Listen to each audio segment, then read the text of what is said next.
ನಮಸ್ಕಾರ. ಉತ್ತರ ಕರ್ನಾಟಕ ಮುಂಜಾನೆ ನ್ಯೂಸ್ ರೌಂಡಪ್ಗೆ ಸ್ವಾಗತ. ನಾನು ಪ್ರಿಯಾಂಕಾ ಶ್ರೀಗುರು. ಬನ್ನಿ ಕ್ವಿಕ್ಕಾಗಿ ನೋಡೋಣ ಇಂದಿನ ಪ್ರಮುಖ ಸುದ್ದಿಗಳನ್ನು. ಕಳೆದ ಡಿಸೆಂಬರ್ 7ರಂದು ಬಸವಕಲ್ಯಾಣದಲ್ಲಿ ನಡೆದ ಸೂಫಿ ಸಂತರ ಸಮಾವೇಶದಿಂದ ಕೋಮು ಸೌಹಾರ್ದಕ್ಕೆ ಧಕ್ಕೆ ಉಂಟಾಗಿದೆ ಎಂದು ಬಿಜೆಪಿ ಜಿಲ್ಲಾ ಅಧ್ಯಕ್ಷ ಸೋಮನಾಥ್ ಪಾಟೀಲ್, ಬಿಜೆಪಿ ಶಾಸಕರಾದ ಡಾಕ್ಟರ್ ಶೈಲೇಂದ್ರ ಕೆ ಬೆಲ್ದಾಳೆ, ಬಸವಕಲ್ಯಾಣ ಶಾಸಕ ಶರಣು ಸಲ್ಗಾರ್ ಆರೋಪ ಮಾಡಿದ್ದಾರೆ. ಈ ಕುರಿತು ಗುರುವಾರ ಜಂಟಿ ಪತ್ರಿಕಾ ಹೇಳಿಕೆ ಬಿಡುಗಡೆಗೊಳಿಸಿರುವ ಅವರು, ಸಮಾನತೆಯ ಸಂದೇಶ ಸಾರಿದ ಬಸವನಾಡಿನಿಂದ ಜಾತಿ ಧರ್ಮದ ನಡುವೆ ದ್ವೇಷ, ಮನಸ್ತಾಪ, ವೈಮನಸ್ಸು ಹುಟ್ಟಿಸಿದೆ. ಇನ್ನು ಜಾತಿ ಧರ್ಮಗಳ ನಡುವೆ ವಿಷ ಬೀಜ ಬಿತ್ತಿ ತರುವ ಕೆಲಸ ಮಾಡಲಾಗಿದೆ.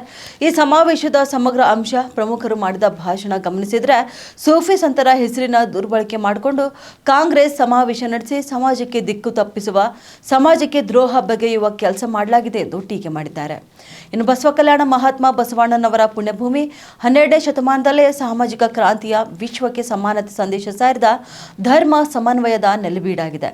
ಜಾತ್ಯತೀತ ನೆಲೆಯಲ್ಲಿ ಸಮಾಜದ ನಿರ್ಮಾಣಕ್ಕಾಗಿ ಹೊಸ ಮುನ್ನುಡಿ ಬರೆದ ಪಾವನ ಶರಣಭೂಮಿ ಇದಾಗಿದೆ. ಇಂತಹ ಪವಿತ್ರ ಭೂಮಿಯಲ್ಲಿ ಧಾರ್ಮಿಕ ಕಾರ್ಯಕ್ರಮದ ಹೆಸರಿನಲ್ಲಿ ಸಮಾಜಕ್ಕೆ ತಪ್ಪು ಸಂದೇಶ ರವಾನೆ ಮಾಡಿರುವುದು ಖಂಡನೀಯ ಎಂದು ತಿಳಿಸಿದ್ದಾರೆ. ಉಗಾರ್ ಸಕ್ಕರೆ ಕಾರ್ಖಾನೆ ತ್ಯಾಜ್ಯಗಳಿಂದ ಆಗ್ತಿರುವ ಆರೋಗ್ಯದ ಸಮಸ್ಯೆಗಳ ಕುರಿತು ಹಾಗೂ ತೊಂದರೆಗಳ ಕುರಿತು ಸ್ಥಳೀಯ ನಿವಾಸಿ ಯೋಗೇಶ್ ಕುಂಬಾರ್ ಪುರಸಭೆ ಕಾರ್ಯಾಲಯ ಮುಂದೆ ಉಪವಾಸ ಸತ್ಯಾಗ್ರಹ ಕುರಿತು ಪ್ರತಿಭಟನೆ ನಡೆಸುತ್ತಿದ್ದಾರೆ. ಇವತ್ತು 2ನೇ ದಿನಕ್ಕೆ ಕಾಲಿಟ್ಟ ಉಪವಾಸ ಸತ್ಯಾಗ್ರಹ ಸ್ಥಳಕ್ಕೆ ಕಾಗವಾಡ ಉಪ ತಹಶೀಲ್ದಾರ್ ಅಣ್ಣ ಸಾಹೇಬ್ ಕೋರೆ, ಪಿಎಸ್ಐ ರಾಘವೇಂದ್ರ ಖೋತ್, ಪುರಸಭೆಯ ಮುಖ್ಯಾಧಿಕಾರಿ ಮಹಾಂತೇಶ್ ಕಮಲಾಪುರ್ ಭೇಟಿ ನೀಡಿ ಸಮಸ್ಯೆ ಆಲಿಸಿದರು. ಇನ್ನು ಉಪವಾಸ ಸತ್ಯಾಗ್ರಹ ಕುರಿತ ಯೋಗೇಶ್ ಕುಂಬಾರ್ ಅವರ ಆರೋಗ್ಯದ ವೈದ್ಯಕೀಯ ತಪಾಸಣೆ ಮಾಡಿದರು. ಇನ್ನು ಉಪವಾಸ ಸತ್ಯಾಗ್ರಹ ಕುರಿತ ಯೋಗೇಶ್ ಕುಂಬಾರ್ ಅವರು ಕಾರ್ಖಾನೆಯಿಂದ ಬರುವ ತ್ಯಾಜ್ಯಗಳಿಂದ ಆರೋಗ್ಯದ ಮೇಲೆ ಆಗ್ತಿರುವ ಪರಿಣಾಮದ ವಿರುದ್ಧ ಆಕ್ರೋಶ ವ್ಯಕ್ತಪಡಿಸಿದರು. ಇನ್ನು ಸ್ಥಳಕ್ಕೆ ಕಾರ್ಖಾನೆ ಅಧಿಕಾರಿಗಳು ಬಂದು ಈ ಸಮಸ್ಯೆ ಬಗೆಹರಿಸುತ್ತೇವೆ ಎಂದು ಹೇಳುವವರೆಗೂ ಈ ಉಪವಾಸ ಸತ್ಯಾಗ್ರಹ ಮುಂದುವರಿಯುತ್ತದೆ ಎಂದು ಅವರು ತಿಳಿಸಿದ್ದಾರೆ. ಇಲ್ಲಾಂದ್ರೆ ನಮಗೆ ಕ್ವಾರ್ಟರ್ಸ್ಗಳು ಬೇರೆ ಕಡೆ ಏನ್ರ ಜಾಗ ತಗೊಂಡು ಕಟ್ಕೊಡ್ತಾರೆ ಇಷ್ಟು ಮಾಡಿ ಸಂಬಂಧಪಟ್ಟಂತ ಅಧಿಕಾರಿಗಳು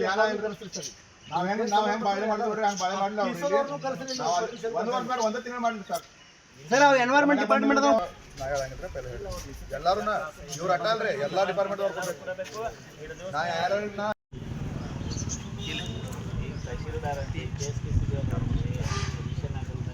ಅವಾಗ ಬರ್ಬೇಕಾಯ್ತು ಮಾತಾಡತ್ತೆ. ಹಾಂ ರೀ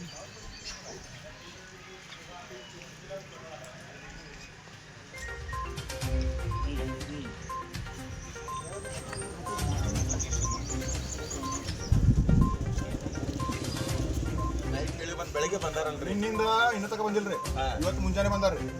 ಇವ್ರ ನಮಗ್ ತೋರ್ಸುದ ಅವ್ರಿಗೆ ತೋರ್ಸುದ ತಿಳಿಸ್ಯಾರಲ್ರಿ. ಯಾವಾಗ ತಿಳಿಸ್ಯಾರ್ರಿ ಅವ್ರ? ನೀವು ಕೂತದ ಸಾಯಂಕಾಲ ತಿಳಿಸ್ಯಾರ, ಅವ್ರಿಗೆ ತಿಳಿಸ್ಯಾರ್ರಿ.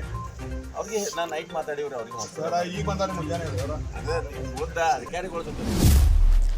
ಬೆಳಗಾವಿಯ ಚಳಿಗಾಲ ಅಧಿವೇಶನದಲ್ಲಿ ಆರೋಗ್ಯ ಮತ್ತು ಕುಟುಂಬ ಕಲ್ಯಾಣ ಸಚಿವ ದಿನೇಶ್ ಗುಂಡೂರಾವ್ ಅವರು, ಸರ್ಕಾರವು ಮುಂದಿನ 1 ತಿಂಗಳೊಳಗೆ ರಾಜ್ಯದ ಆರೋಗ್ಯ ಇಲಾಖೆಯಲ್ಲಿರುವ ಎಲ್ಲಾ ಪ್ರಮುಖ ಹುದ್ದೆಗಳನ್ನು ಭರ್ತಿ ಮಾಡಲಿದೆ ಎಂದು ತಿಳಿಸಿದ್ದಾರೆ. ಕುಷ್ಟಗಿ ಶಾಸಕ ದೊಡ್ಡನಗೌಡ ಪಾಟೀಲ್ ಅವರ ಪ್ರಶ್ನೆಗೆ ಉತ್ತರಿಸಿದ ಸಚಿವ ದಿನೇಶ್ ಗುಂಡೂರಾವ್, ಸಮುದಾಯ ಆರೋಗ್ಯ ಕೇಂದ್ರಗಳು, ಪ್ರಾಥಮಿಕ ಆರೋಗ್ಯ ಕೇಂದ್ರಗಳು ಹಾಗೂ ತಾಲೂಕು ಆಸ್ಪತ್ರೆಗಳಲ್ಲಿನ ಕೊರತೆಯನ್ನು ನೀಗಿಸಲು ಸರ್ಕಾರ ತ್ವರಿತ ನೇಮಕಾತಿ ಆರಂಭಿಸಲಿದೆ ಎಂದು ತಿಳಿಸಿದ್ದಾರೆ. ಇನ್ನು 337 ತಜ್ಞ ವೈದ್ಯರು ಮತ್ತು 250 ಸಾಮಾನ್ಯ ಕರ್ತವ್ಯ ವೈದ್ಯರನ್ನ ಗುತ್ತಿಗೆ ಆಧಾರದ ಮೇಲೆ ನೇಮಿಸಿಕೊಳ್ಳಲು ಈಗಾಗಲೇ ಅನುಮೋದನೆ ನೀಡಲಾಗಿದೆ. ಸರ್ಕಾರಿ ಕೋಟದ ವೈದ್ಯಕೀಯ ಪದವೀಧರರಿಗೆ 1 ವರ್ಷದ ಕಡ್ಡಾಯ ಸರ್ಕಾರಿ ಸೇವಾ ಯೋಜನೆಯಲ್ಲಿ 1500 ವೈದ್ಯರನ್ನು ಸಹ ನೇಮಕ ಮಾಡಿಕೊಳ್ಳಲಾಗುತ್ತಿದೆ ಎಂದು ಹೇಳಿದ್ದಾರೆ. ಇನ್ನು ಹಣಕಾಸು ಇಲಾಖೆಯು ನೇರ ನೇಮಕಾತಿಯ ಮೂಲಕ ಇನ್ನೂ 120 ತಜ್ಞ ವೈದ್ಯರು ಹಾಗೂ 100 ಸಾಮಾನ್ಯ ಕರ್ತವ್ಯ ವೈದ್ಯಕೀಯ ಅಧಿಕಾರಿಗಳ ನೇಮಕಾತಿಗೆ ಅನುಮೋದನೆ ಕೂಡ ನೀಡಿದೆ. ಈಗಾಗಲೇ ಇದಕ್ಕೆ ಬೇಕಾದ ಎಲ್ಲ ರೀತಿ ಪ್ರಕ್ರಿಯೆಗಳು ನಡೆಯುತ್ತಿವೆ ಎಂದು ಹೇಳಿದ್ದಾರೆ. ಇನ್ನು ಇಲಾಖೆಯು 600 ಸ್ಟಾಫ್ ನರ್ಸ್ ಹುದ್ದೆಗಳು, 400 ಜೂನಿಯರ್ ಲ್ಯಾಬೊರೇಟರಿ ಟೆಕ್ನಿಷಿಯನ್ಸ್ ಹುದ್ದೆಗಳು ಮತ್ತು 400 ಫಾರ್ಮಸಿಸ್ಟ್ ಹುದ್ದೆಗಳನ್ನು ಗುತ್ತಿಗೆ ಆಧಾರದ ಮೇಲೆ ಭರ್ತಿ ಮಾಡುತ್ತಿದೆ. ಇದರ ಜೊತೆಗೆ ನಿವೃತ್ತ ಕೇಂದ್ರ ಆರೋಗ್ಯ ಸಚಿವಾಲಯದ ಅಧಿಕಾರಿ ಡಾಕ್ಟರ್ ಹಿಮಾಂಶು ಭೂಷಣ್ ನೇತೃತ್ವದ ತಜ್ಞರ ಸಮಿತಿಯ IPHS ಮಾನದಂಡಗಳು ಮತ್ತು ರಾಷ್ಟ್ರೀಯ ಆರೋಗ್ಯ ನೀತಿ ಮಾರ್ಗಸೂಚಿಗಳ ಆಧಾರದ ಮೇಲೆ ಹೊಸ PHCಗಳು ಮತ್ತು CHCಗಳನ್ನು ಸ್ಥಾಪಿಸಬೇಕಾದ ಸ್ಥಳಗಳನ್ನು ವೈಜ್ಞಾನಿಕವಾಗಿ ಗುರುತಿಸುವ ಕಾರ್ಯವನ್ನು ಇವರಿಗೆ ವಹಿಸಲಾಗಿದೆ. ಜಪಾನ್ನಲ್ಲಿ ಪ್ರಬಲ ಭೂಕಂಪ ಸಂಭವಿಸಿದೆ. ಕಂಪನದ ತೀವ್ರತೆ ರಿಕ್ಟರ್ ಮಾಪಕದಲ್ಲಿ 6.7ರಷ್ಟು ದಾಖಲಾಗಿದೆ. ಕಳೆದ 24 ಗಂಟೆಗಳಲ್ಲಿ 5 ಬಾರಿ ಭೂಮಿ ಕಂಪಿಸಿದೆ ಎನ್ನುವ ಮಾಹಿತಿ ಕೂಡ ಇಲ್ಲಿ ಲಭ್ಯವಾಗಿದೆ. ಹಾನಿಯ ಪ್ರಮಾಣ ಇನ್ನೂ ತಿಳಿದು ಬಂದಿಲ್ಲ. ಆದರೆ 33 ಮಂದಿ ಗಾಯಗೊಂಡಿದ್ದಾರೆ ಎಂದು ತಿಳಿದು ಬಂದಿದೆ. ಭದ್ರತಾ ಸಂಸ್ಥೆಗಳು ಡೇಟಾವನ್ನು ಸಂಗ್ರಹಿಸುತ್ತಿವೆ ಹಾಗೂ ವಿವರವಾದ ಮಾಹಿತಿಯನ್ನು ಕೂಡ ನಿರೀಕ್ಷಿಸಲಾಗುತ್ತಿದೆ. ಇನ್ನು ಭೂಕಂಪದ ಕೇಂದ್ರ ಬಿಂದು ಮೇಲ್ಮೈಯಿಂದ ಕೇವಲ 10 ಕಿಲೋಮೀಟರ್ ಆಳದಲ್ಲಿತ್ತು. ಹೆಚ್ಚಿನ ಹಾನಿ ಸಂಭವಿಸುವ ಸಾಧ್ಯತೆ ಕೂಡ ಇದೆ. ಇನ್ನು ಕಳೆದ 24 ಗಂಟೆಗಳಲ್ಲಿ ಜಪಾನ್ನಲ್ಲಿ ಸಂಭವಿಸಿದ 5ನೇ ಭೂಕಂಪ ಇದಾಗಿದೆ. ಜಪಾನ್ ಹವಾಮಾನ ಸಂಸ್ಥೆ ಪ್ರಕಾರ ಶುಕ್ರವಾರ ಈಶಾನ್ಯ ಜಪಾನ್ನಲ್ಲಿ 6.7 ತೀವ್ರತೆಯ ಭೂಕಂಪ ಸಂಭವಿಸಿದೆ. ಸುನಾಮಿ ಎಚ್ಚರಿಕೆಯನ್ನು ಕೂಡ ನೀಡಲಾಗಿದೆ. ಈ ವಾರದ ಆರಂಭದಲ್ಲಿ 7.5 ತೀವ್ರತೆಯ ಪ್ರಬಲ ಭೂಕಂಪ ಸಂಭವಿಸಿತು. ಪೆಸಿಫಿಕ್ ಮಹಾಸಾಗರದ ಕರಾವಳಿಯಲ್ಲಿ ಬಿರುಕುಗಳು ಹಾಗೂ ಸಣ್ಣ ಹಾನಿ ಮತ್ತು ಸುನಾಮಿಯನ್ನು ಉಂಟು ಮಾಡಿತ್ತು. ಇನ್ನು ಜಪಾನ್ನ ಪ್ರಮುಖ ದ್ವೀಪವಾದ ಹೊನ್ಶಿಬಿನ್ ಉತ್ತರದ ತುದಿಯಲ್ಲಿರುವ ಆಮೋರಿ ಕರಾವಳಿಯಲ್ಲಿ ಸೋಮವಾರ ಸಂಭವಿಸಿದ ಭೂಕಂಪದಲ್ಲಿ ಕನಿಷ್ಠ 34 ಜನರು ಗಾಯಗೊಂಡಿದ್ದಾರೆ.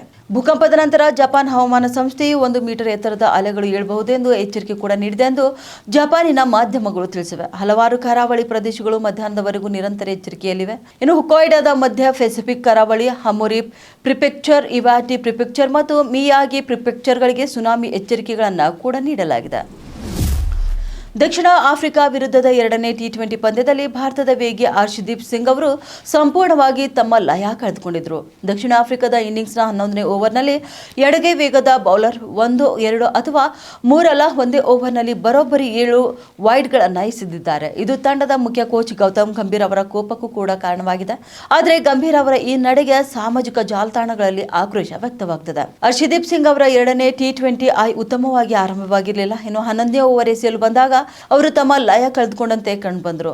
ಆ ಓವರ್ನ ಮೊದಲ ಎಸೆತದಲ್ಲಿ ಕ್ವಿಂಟನ್ ಡಿ ಕಾಕ್ ದೀರ್ಘ ಸಿಕ್ಸರ್ ಹೊಡೆದರು ಮತ್ತು ಅದಾದ ನಂತರ ಅವರು ಇನ್ನು 4 ವೈಡ್ಗಳನ್ನು ಎಸೆದರು. ಅಷ್ಟೆಲ್ಲ 3 ಕ್ಲೀನ್ ಎಸೆತಗಳ ನಂತರ ಹರ್ಷದೀಪ್ ಮತ್ತೊಂದು ವೈಡ್ ಬೌಲಿಂಗ್ ಮಾಡಿದ್ದಾರೆ.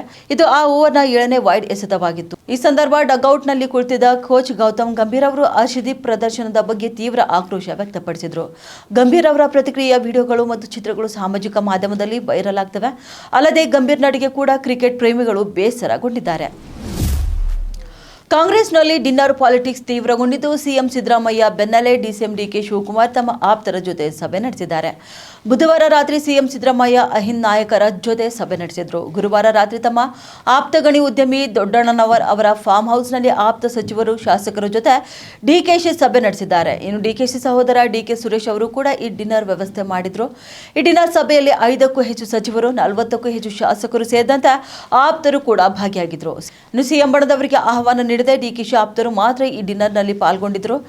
MC Sudhakar, Mankal Vaidya, KH Muniyappa, Sharan Prakash Patil, DK Suresh, MLC Chandraraj Hattoli, ಶಾಸಕ Baba Saheb Patil, Shivaram Hebbar, CP Yogeshwar, Srinivas Mane, NA Haris, Iqbal Hussain, Ganesh Hukkeri, ST Somashekhar, MLC Ravi ಸೇರಿ 40ಕ್ಕೂ ಹೆಚ್ಚು ಶಾಸಕರು, ಸಚಿವರು ಭಾಗಿಯಾಗಿದ್ದರು.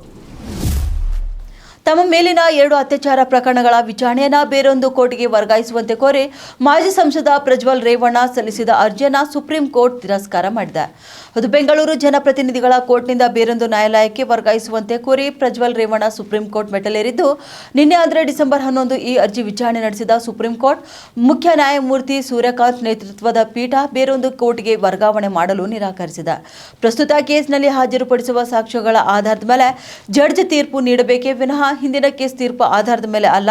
ಇನ್ನು ನಾವು ಜಿಲ್ಲಾ ನ್ಯಾಯಾಂಗದ ನೈತಿಕತೆಯನ್ನು ಸಹ ನೋಡಬೇಕು. ಈ ವ್ಯಕ್ತಿ ಸುಪ್ರೀಂ ಕೋರ್ಟ್ಗೆ ಹೋಗಿ ಜಿಲ್ಲಾ ಕೋರ್ಟ್ ವಿರುದ್ಧ ಆದೇಶ ಪಡೆದಿದ್ದಾರೆ ಎಂಬ ಸಂದೇಶ ನೀಡಲು ಸಾಧ್ಯವಿಲ್ಲ. ಜಿಲ್ಲಾ ನ್ಯಾಯಾಂಗದ ನೈತಿಕತೆಯನ್ನು ನಾವು ಉನ್ನತ ಮಟ್ಟದಲ್ಲಿ ಇಡಬೇಕು ಎಂದು ಸುಪ್ರೀಂ ಕೋರ್ಟ್ ಅಭಿಪ್ರಾಯಪಟ್ಟಿದೆ. ಇನ್ನು ಅರ್ಜಿದಾರರು ಹಿಂದಿನ ಪ್ರಕರಣದಲ್ಲಿ ತಪ್ಪಿತಸ್ಥರೆಂದು ಸಾಬೀತಾಗಿದೆ ಎಂಬ ಅಂಶದಿಂದ ನ್ಯಾಯಾಧೀಶರು ಕೂಡ ಪ್ರಭಾವಿತರಾಗಬಾರದು. ಪ್ರಸ್ತುತ ವಿಚಾರಣೆಯಲ್ಲಿ ಒದಗಿಸಲಾದ ಸಾಕ್ಷ್ಯಗಳ ಆಧಾರದ ಮೇಲೆ ವಿಚಾರಣೆಯನ್ನು ಮುಕ್ತಾಯಗೊಳಿಸಬೇಕು. ಇನ್ನು ಹಿಂದಿನ ಅಪರಾಧ ನಿರ್ಣಯದ ಆಧಾರದ ಮೇಲೆ ಮತ್ತು ಮೇಲ್ಮನವಿ ಹೈಕೋರ್ಟ್ನಲ್ಲಿ ಬಾಕಿ ಇರುವಾಗ ಅಂತಹ ಅಪರಾಧ ನಿರ್ಣಯಕ್ಕೆ ಕಾರಣವಾದ ವಿಚಾರಣೆಯ ಆಧಾರದ ಮೇಲೆ ಯಾವುದೇ ತೀರ್ಮಾನವನ್ನು ತೆಗೆದುಕೊಳ್ಳಬಾರದು. ಇನ್ನು ಪ್ರಕರಣದಲ್ಲಿ ನಮಗೆ ಅಂತಹ ಯಾವುದೇ ಸಂದೇಹವಿಲ್ಲ ಎಂದು ಸಿಜೆಐ ಸೂರ್ಯಕಾಂತ್ ಆದೇಶದಲ್ಲಿ ತಿಳಿಸಿದ್ದಾರೆ. ಬೆಂಗಳೂರಿನಲ್ಲಿ ನಮ್ಮ ಮೆಟ್ರೋ ಪ್ರಯಾಣಿಕರಿಗೆ ಇದೀಗ ಬಿಎಂಆರ್ಸಿಎಲ್ ಮತ್ತೊಂದು ಗುಡ್ ನ್ಯೂಸ್ ನೀಡಿದ್ದು, ನಮ್ಮ ಮೆಟ್ರೋ ಗುಲಾಬಿ ಮಾರ್ಗದ ಪ್ರೋಟೋಟೈಪ್ ಚಾಲಕರಹಿತ ರೈಲನ್ನು ಇಂದು ಬಿಎಂಆರ್ಸಿಎಲ್ ಅನಾವರಣಗೊಳಿಸಿದೆ. ಪಿಂಕ್ ಲೈನ್ನ ಮೂಲ ಮಾದರಿಯನ್ನು ಬೆಂಗಳೂರು ಮೆಟ್ರೋ ರೈಲು ನಿಗಮ ಲಿಮಿಟೆಡ್ ವ್ಯವಸ್ಥಾಪಕ ನಿರ್ದೇಶಕ ಜಿ ರವಿಶಂಕರ್ ಅವರು ಬಿಇಎಂಎಲ್ ಅಧ್ಯಕ್ಷ ಮತ್ತು ವ್ಯವಸ್ಥಾಪಕ ನಿರ್ದೇಶಕ ಶಾಂತನು ರಾಯ್ ಮತ್ತು ಹಿರಿಯ ಅಧಿಕಾರಿಗಳ ಸಮ್ಮುಖದಲ್ಲಿ ಔಪಚಾರಿಕವಾಗಿ ಅನಾವರಣಗೊಳಿಸಿದ್ದಾರೆ. ಬಳಿಕ ಬಿಇಎಂಎಲ್ ರೈಲು ಸಂಕೀರ್ಣದಲ್ಲಿ ರೈಲಿನ ಯಶಸ್ವಿ ಪರೀಕ್ಷಾರ್ಥ ಓಟ ನಡೆಸಿತು. ಕಾಳೇನ ಅಗ್ರಹಾರದಿಂದ ನಾಗವಾರದವರೆಗೆ ಸುಮಾರು 21.25 ಕಿಲೋಮೀಟರ್ ಸಂಪರ್ಕಿಸುವ ಗುಲಾಬಿ ಮಾರ್ಗ 2026 ಡಿಸೆಂಬರ್ ಅಥವಾ 2027ರಲ್ಲಿ ಕಾರ್ಯಾರಂಭವಾಗುವ ನಿರೀಕ್ಷೆ ಇದೆ. ಈ ಭಾಗದಲ್ಲಿ ಮೊದಲ ಹಂತವಾಗಿ 5 ಹೊಸ ಚಾಲಕರಹಿತ ರೈಲುಗಳನ್ನು ಓಡಿಸಲು ಸಿದ್ಧತೆ ಕೂಡ ನಡೆಯುತ್ತಿದೆ. ಇನ್ನು ಇದರ ಅಂಗವಾಗಿ ಇಂದು ಹೊಸ ರೈಲು ಮಾದರಿಯನ್ನು ಅನಾವರಣಗೊಳಿಸಿದ್ದು, ಡಿಸೆಂಬರ್ 15ರ ನಂತರ ರೈಲುಗಳು ಕೊತ್ತನೂರು ಡಿಪೋಗೆ ಹೋಗಿ ಹಲವು ಪರೀಕ್ಷೆಗಳನ್ನು ಎದುರಿಸಲಿವೆ. ಮಾಜಿ ಕೇಂದ್ರ ಗೃಹ ಸಚಿವ ಮತ್ತು ಹಿರಿಯ ಕಾಂಗ್ರೆಸ್ ನಾಯಕ ಶಿವರಾಜ್ ಪಾಟೀಲ್ ಅವರು ಶುಕ್ರವಾರ ಬೆಳಗ್ಗೆ ಮಹಾರಾಷ್ಟ್ರದ ಲಾತೂರ್ನಲ್ಲಿ ತಮ್ಮ 90ನೇ ವಯಸ್ಸಿನಲ್ಲಿ ನಿಧನರಾಗಿದ್ದಾರೆ. ವಯೋಸಹಜ ಕಾಯಿಲೆಗಳಿಂದ ಉಂಟಾದ ದೀರ್ಘಕಾಲದ ಅನಾರೋಗ್ಯದಿಂದಾಗಿ ಪಾಟೀಲ್ ಮನೆಯಲ್ಲಿಯೇ ಚಿಕಿತ್ಸೆ ಪಡೆಯುತ್ತಿದ್ದರು. ಅವರ ನಿಧನಕ್ಕೆ ಕಾಂಗ್ರೆಸ್ ಪಕ್ಷದ ನಾಯಕರು, ಕಾರ್ಯಕರ್ತರು ಸೇರಿ ಹಲವು ರಾಜಕೀಯ ಗಣ್ಯರು ಸಂತಾಪ ಸೂಚಿಸಿದ್ದಾರೆ. ಇನ್ನು ಶಿವರಾಜ್ ಪಾಟೀಲ್ ಅವರು 1980, 1984, 1989, 1991, 1996 ಹಾಗೂ 1998 ಮತ್ತು 1999ರಲ್ಲಿ ಗೆಲುವು ಸಾಧಿಸಿದರು. ನಂತರ 2004ರಲ್ಲಿ ಬಿಜೆಪಿಯ ರೂಪತೈ ಪಾಟೀಲ್ ನೀಲಂಗೇಕರ್ ವಿರುದ್ಧ ಸೋತಿದ್ದಾರೆ. ಇನ್ನು 1972 ಹಾಗೂ 1978ರಲ್ಲಿ ಅವರು ಲಾತೂರ್ ವಿಧಾನಸಭಾ ಸ್ಥಾನವನ್ನು ಸಹ ಗೆದ್ದಿದ್ದರು. ಶಿವರಾಜ್ ಪಾಟೀಲ್ ಅವರು ಲೋಕಸಭಾ ಸ್ಪೀಕರ್, ರಕ್ಷಣಾ ಸಚಿವರು, ಗೃಹ ಸಚಿವರು ಮತ್ತು ಪಂಜಾಬ್ ರಾಜ್ಯಪಾಲರು ಸೇರಿದಂತೆ ಹಲವು ಜವಾಬ್ದಾರಿಯುತ ಹುದ್ದೆಗಳನ್ನು ಅಲಂಕರಿಸಿದರು. ಅಕ್ಟೋಬರ್ 12, 1935ರಂದು ಲಾತೂರ್ ಜಿಲ್ಲೆಯ ಚಾಕೂರ್ ಗ್ರಾಮದಲ್ಲಿ ಜನಿಸಿದ ಶಿವರಾಜ್ ಪಾಟೀಲ್ ಕಾಂಗ್ರೆಸ್ ಮೂಲಕ ಸಕ್ರಿಯವಾಗಿ ರಾಜಕೀಯ ಪ್ರವೇಶ ಮಾಡಿದರು. ಇವಾಗಿದ್ದು ಇಂದಿನ ಮುಂಜಾನೆ ರೌಂಡಪ್. ಮತ್ತೆ ಭೇಟಿಯಾಗೋಣ ಮಧ್ಯಾಹ್ನ ರೌಂಡಪ್ನಲ್ಲಿ. ನಮಸ್ಕಾರಗಳು.